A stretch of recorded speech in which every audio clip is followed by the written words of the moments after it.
as I was sitting here, the thought that kept percolating in my mind was how diversity, inclusion, and equity are not the same thing, right? And so just because you promote diversity doesn't mean you practice inclusion. And just because you promote diversity and may practice inclusion doesn't mean you pursue equity, right? So how do you delineate the three terms individually as well as institutionally, I think is very important. Which leads me to my final question, and I'm not quite sure how far or how good we are on time. Are we good or probably not? About 10 more minutes. 10 more minutes, okay, great.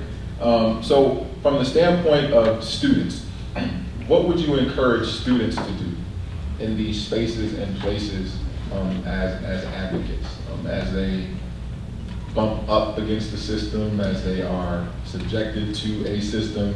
What can students do? What would you encourage students to do to raise the level of awareness both of individuals as well as institutions and systems? I would say question the system. I feel like we're always hesitant to question stuff, especially if it's just you. And so for students, and that is definitely the type of student that I was. I don't know if you guys can see. I always tell people, I know if I was born in the 60s, I'd be right on the front line. Probably would have been a Black Panther. If you need to shoot me, shoot me. But Hamline does not promote gun violence. I'm just saying, in the point of whatever you feel like you need to do, for me, voicing myself. But then in order to make each other feel comfortable, like yes, there's always going to be a leader, but then making sure as students we have our own support group within each other so that we can support whoever we want to be the person who we're going to push out on front. Because it's okay to not always be the person out front. But I would encourage students to find, like, develop their own, like, alliances, for lack of a better word, or like their own specific community, and then really press issue. Don't be afraid to say, you know what you're teaching isn't correct. I'm sorry, what's in this history book isn't correct.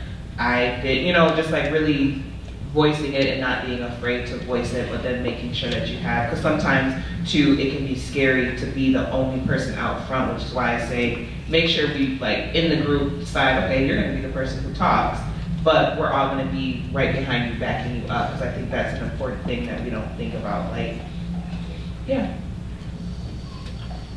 I would say to the students that were like me who didn't want to hurt anyone's feelings, I really like prioritize how other people might react versus how I want to be taught. I would tell them to really forget that and like to honor that you are the student and that you want to learn what you want to learn, and that there is a lot of room for you to control a conversation and for you to build what you want to build within the school. And really push that this is about you. This whole school thing is about you and what you want to do and what you want to get out of it. And these teachers are here to serve you. I would say encourage your students to seek out information. And it's like about going outside of just like the classroom and learning more about the different things that are going on around you. And in being able to seek out information, then you find ways to better express your experience, and that's what I find is like the best way to have a lot of these conversations. And I came to this country like not speaking English, of course, right? And so by the time when I came in, had to learn how to speak the language, had to learn how to find ways to express myself in different ways. And I had a lot of like different challenges just like getting acclimated into this space. And my parents would always be like, go read your books, and like going and reading and doing all that stuff was the ways in which I started finding a way to express myself about, and to being able to tell people how I felt in the best, like most clear way possible was how I found myself and found my understanding, right?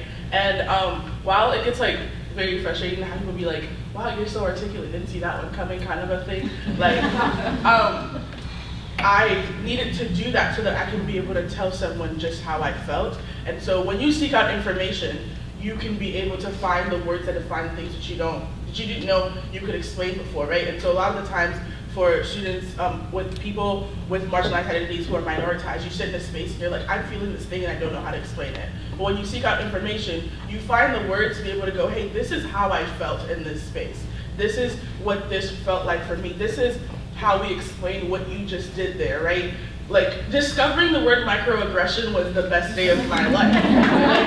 Right? Like, you find these words and you're like, wait, somebody has a meaning for this? Being able to sit in a classroom and have someone say intersectionality to you, you're like, oh, so I can be black and woman at the same time, and it makes sense. Like, and so seeking information and finding the ways in which like those things are going to help you be able to articulate is so important. And then also allowing them to not only seek information, but create their own information, right? And so how do you add your experience to the world? Because sometimes maybe somebody hasn't explained it yet, and you're the first person who's gonna create that, where someone else is going to find something for you. And so that encouragement piece is so important, because sometimes we come out of homes or we come out of spaces where nobody's encouraging you. And so your teacher being able to tell you, hey, go seek that or go do that, I believe in you being able to find that is so important to a student's success. My thing for students would be pushing your limits. And I don't want to say limits because the things that a lot of us are like pushing for are like a necessity for our education. So I wouldn't say limits, but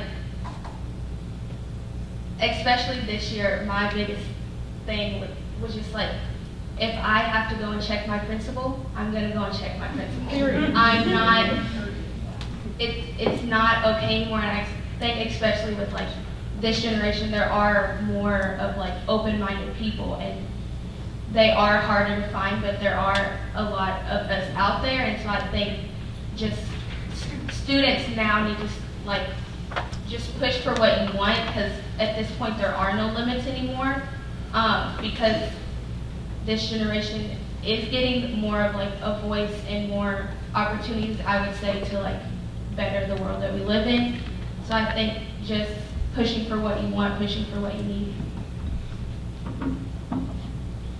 I would just say stop continuing cycles, and I think that for me that goes for students and for teachers, right? Like my senior year, I had just come back from being a PSEO student. If you don't know what that is, that's post-secondary option. I was basically in college. So I came back from college to go back to high school.